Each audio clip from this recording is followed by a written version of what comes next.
শৈশবেতে নবী আমার, শৈশবেতে নবী আমার কত আদর পেলেন। দুধমা হালিমার কোলে নবী কত দোলা খেলেন। শৈশবেতে নবী আমার কত আদর পেলেন। দুধমা হালিমার কোলে নবী কত দোলা খেলেন। ছোট থেকে আদর করে, ছোট থেকে আদর করে গালে দিয়ে চুমা, হাত বোলায় দিত মাথায় সোনার ছেলে ঘুমা। ছোট থেকে আদর করে গালে দিয়ে চুমা, হাত বোলায় দিত মাথায় সোনার ছেলে ঘুমা। ছোট থেকে নবী আমার, ছোট থেকে নবী আমার কবে বড় হবে,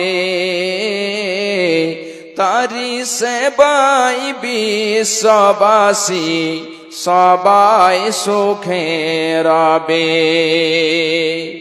ছোট থেকে নবী আমার কবে বড় হবে, তারি সেবাই বিশ্ববাসী সবাই সুখে রবে। সে নবীজির ভালোবাসা, সে নবীজির ভালোবাসা অন্তরেতে রয়। আশা করি রোজ হাসরে পাব গরে হাই। আশা করি রোজ হাসরে পাব গরে হাই। উপস্থিত শ্রদ্ধেয় সম্মানীয় সুযোগ্য আজকের সভার সভাপতি মহাশয়, স্টেজে উপস্থিত উলামায়ে ইজাম এবং আমার সামনে দূর দূরান্ত থেকে আগত ইসলাম দরদি, ইসলাম পিপাসু ভাই বন্ধু ও বাপজানেরা, ও পর্দার আড়ালে পর্দাশীলা পর্দা নসিনা মুমিনা মুসলিমা আমার মা ও বোনেরা, যাবতীয় প্রশংসা সেই মহান আল্লাহ রাব্বুল আলামিনের জন্য, যে মহান আল্লাহ রাব্বুল আলামিন আমাদেরকে পৃথিবীতে সমস্ত মাখলুকের মধ্যে সর্বসেরা অতি উত্তম করে সৃষ্টি করেছেন। যে মহান আল্লাহ রাব্বুল আলামিনের আদেশে সারা পৃথিবী প্রচালিত হয়, যে মহান আল্লাহ রাব্বুল আলামিন আমাদের সমস্ত নিয়ামত দান করেছেন, সেই মহান আল্লাহ রাব্বুল আলামিনের দরবারে একবার সকলেই শুকরিয়া জানাই, সকলেই অন্তর খুলে পড়ি আলহামদুলিল্লাহ। অতঃপর খাতামুন নবীন, নবিকুলের শিরোমণি, মা আমিনার লাল, মরুর দুলাল, আফজালুর রাসূল জনাবি মুহাম্মদুর রাসূলুল্লাহ সাল্লাল্লাহু আলাইহি ওয়াসাল্লামের প্রতি কোটি কোটি শান্তির ধারা বর্ষিত হোক। আল্লাহুম্মা সাল্লি আলাইহি ওয়া বারিক আলাইহি, আল্লাহুম্মা আমিন। ভাইজান বাপজান আমার, আপনাদের এখানে 2 রাত্রিব্যাপী এই দিনী সভার আয়োজন করেছেন। আজকে প্রথম রাত্রিতে আপনাদের সম্মুখে আমি কুরআনে মাজিদ থেকে একটি আয়াত পরিবেশন করেছি। এবং তার সাথে সাথে দুইটি হাদিসের টুকরো পরিবেশন করেছি। ইনশাআল্লাহ এই আয়াত এবং হাদিসকে কেন্দ্র করে আজকে বয়ান হবে। আল্লাহ রাব্বুল আলামিন যেন আমাদের সকলকেই শোনার সাথে সাথে আমল করার তৌফিক দেন। সকলে বলুন আল্লাহুম্মা আমিন। ভাইজান বাপজান আমার, আল্লাহ রাব্বুল আলামিন আমাদের পৃথিবীতে সৃষ্টি করেছেন। আল্লাহ রাব্বুল আলামিন সৃষ্টি করে দিয়ে এমনিতে ছেড়ে দেননি। আমাদের জন্য আল্লাহ রাব্বুল আলামিন পৃথিবীতে অগণন নিয়ামত দিয়েছেন। এত নিয়ামত আল্লাহ রাব্বুল আলামিন দিয়েছেন যে নিয়ামত সম্পর্কে আল্লাহ রাব্বুল আলামিন বলছেন, বান্দা ওয়া ইন তাউদ্দু নি'মাতাল্লাহি লা তুহসুহা, বান্দা যদি তোমরা আমার নিয়ামতগুলোকে গণনা করতে যাও, গুনে গুনে গুনে গুনে তোমরা আমার সেই নিয়ামতগুলোকে শেষ করতে পারবে না। তাহলে আল্লাহ রাব্বুল আলামিন আমাদের কত নিয়ামত দিয়েছেন। ভাইজান বাপজান আমার ভূমিকাকে লম্বা করব না, ইনশাআল্লাহ আমি আমার বিষয়ের দিকে চলে আসব। আল্লাহ রাব্বুল আলামিন এতগুলো আমাদেরকে নিয়ামত দিয়েছেন, তাহলে আল্লাহ রাব্বুল আলামিন যে আমাদেরকে নিয়ামত দিয়েছেন, আমাদেরকে সৃষ্টি করেছেন, এর পিছনে উদ্দেশ্য রয়েছে, এর মাকসাদ রয়েছে। এর মাকসাদ, এর উদ্দেশ্য কি হলো? আল্লাহ রাব্বুল আলামিন বলছেন, আমি মানব এবং জিনকে সৃষ্টি করেছি আমার ইবাদতের জন্য। তারা শুধু আমার ইবাদত করবে, তারা আল্লাহর ইবাদত করবে। আল্লাহর ইবাদত ছাড়া অন্য কাউরের ইবাদত করা যাবে না, হারাম, শিরক হবে। ভাইজান বাপজান আমার, তাহলে আল্লাহ রাব্বুল আলামিনের উদ্দেশ্য যেটা, আল্লাহ রাব্বুল আলামিন যেটা আমাদের আদেশ দিয়েছেন সেগুলোর প্রতি আমল করতে হবে।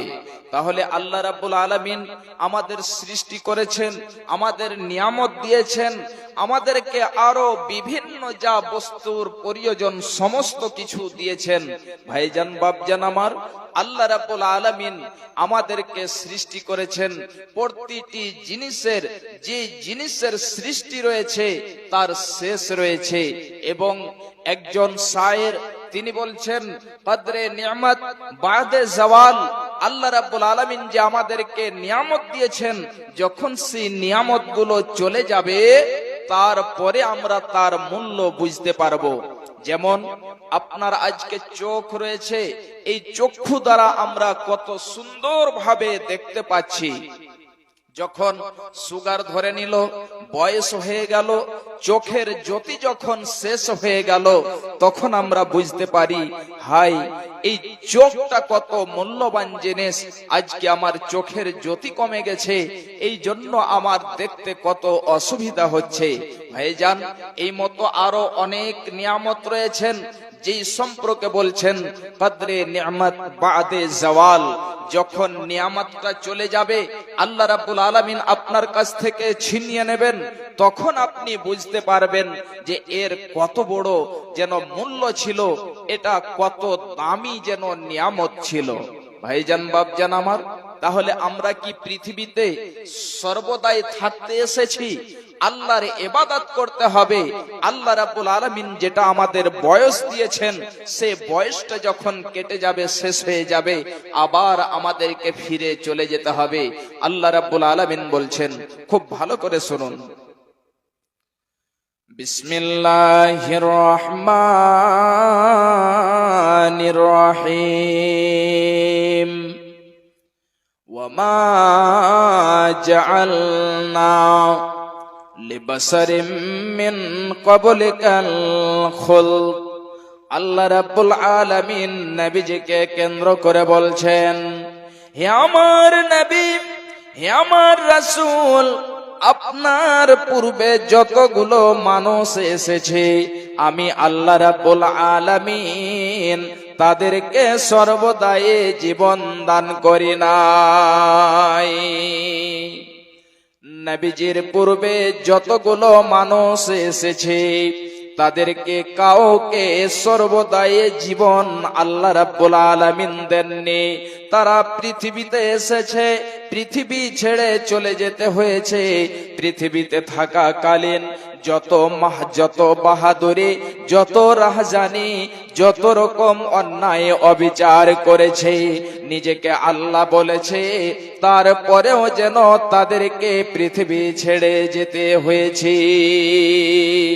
ভাইজান আমার মা, আমার বোনেরা, আল্লাহ রাব্বুল আলামিন আমাদের যেটা হায়াত দিয়েছেন 40, 50, 100, 200 বছর, আমরা এই হায়াতটাকে কাটিয়ে নেব, আমরা এই জীবনটাকে কাটিয়ে নেব। তারপরে আমাদেরকে পৃথিবীর মায়া, পৃথিবীর মহাব্বত, পৃথিবীর ভালোবাসা সমস্ত কিছু ত্যাগ করে চলে যেতে হবে।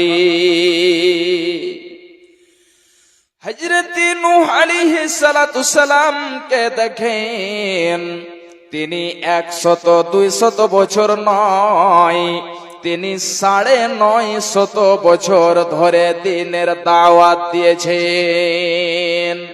1050 বছর থেকে তিনি বেশি বেঁচে ছিলেন। আল্লাহ রাব্বুল আলামিন তাকে হায়াত দিয়েছিলেন, তারপরেও দেখেন যে তিনি পৃথিবী ছেড়ে চলে গিয়েছেন। ভাইজান বাপজান আমার, এমনি করে যত নবী এসেছেন, যত রাসূল এসেছেন, তাদেরকেও পৃথিবী ছেড়ে চলে যেতে হয়েছে। এমনি করে যত অন্যায়কারী লোক ছিল, যত যেন রাজা বাদশা অত্যাচারী ছিল, তাদেরকেও পৃথিবী ছেড়ে চলে যেতে হয়েছে। আজকে দেখেন পৃথিবীতে যে যেন নমরুদ ছিল, সে নমরুদ পৃথিবী থেকে চলে গেছে। যে ফেরাউন নিজেকে আল্লাহ বলেছিল, সেই ফেরাউন যেন পৃথিবী থেকে চলে গিয়েছে। এমন করে সাদ্দাদ, কারুন, হামান, যতগুলো যেন ছিল, তারা সবাই এক এক করে চলে গিয়েছে।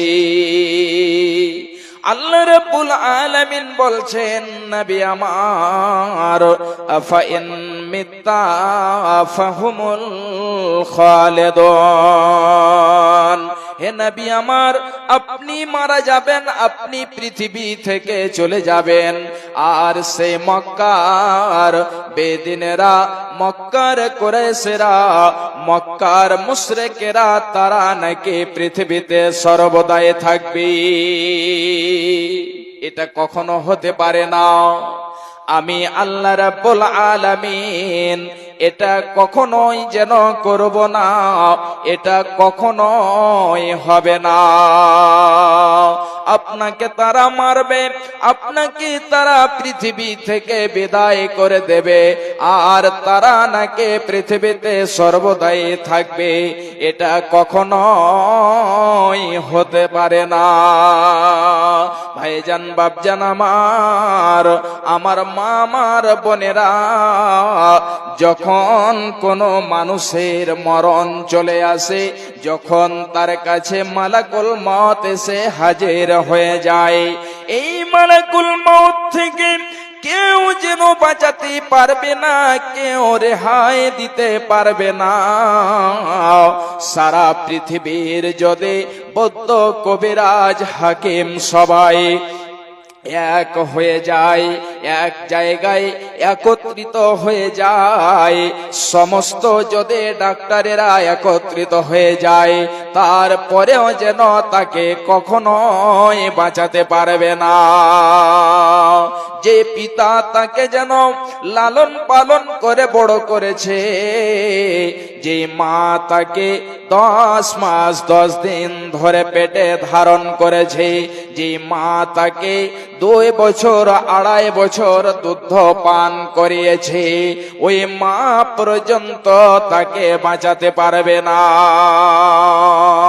মায়ের সামন থেকে রূহ যেন বের হয়ে চলে যাচ্ছে, মা তার দিকে ফ্যাল ফ্যাল করে তাকিয়ে রয়েছে, ছেলেও মায়ের দিকে তাকিয়ে রয়েছে। এমন সময় যখন তার আদেশ হয়ে যায়, যখন তার সময় হয়ে যায়, এমন সময় যেন তার সামন থেকে রূহটাকে বের করে নিয়ে চলে যাওয়া হয়। মা তাকে বাঁচাতে পারবে না, মা তাকে কোনো মতেই যেন তার হাত থেকে ছুটকারা দিতে পারবে